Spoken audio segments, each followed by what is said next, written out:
ભાઈ રાજકોટમાં જગ્યા પબ કોઈ દી નો ખાતા, બાકી તમારે મારી જે માથમાં ચીલર આવી જાય તો એવું હું કામ કહું, એના માટે વ્લોગ છેલ્લે સુધી જોવો. તો મિત્રો હવારમાં હું જેવો કોલેજ ઉભી ગયો ને ત્યાં તો ફૂલમ ફૂલ વરસાદ આવી ગયો. હવે આ વરસાદ ને કે તારે થોડુંક વહેલું ન હોય, મારે કોલેજે ન આવવાનું થાય, તું બચી જાય, મારે કેવા જલસા પડત. साला ये दुख का खत्म नहीं होता बे.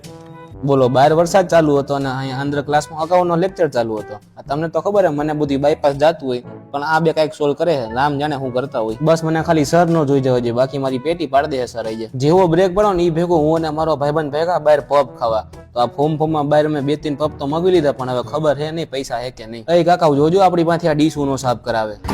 બોલો ખાવા પીવાના પૈસા મારી પાસે આટલાક જ છે અને માથે જતા અમે ભેગું આવી મગવી લીધું. હા હજી કહું તમે જ્યાં જાવ ને પૈસા લઈને જાજો, વધઘટ ન થવા જાય, બાકી માં જેમ હાથ પકડીને ઊભું રહેવું પડશે. હું કોલેજેથી જેવો છૂટ્યો ને ભેગો વયો ગયો બોક્સે ક્રિકેટ રમવા.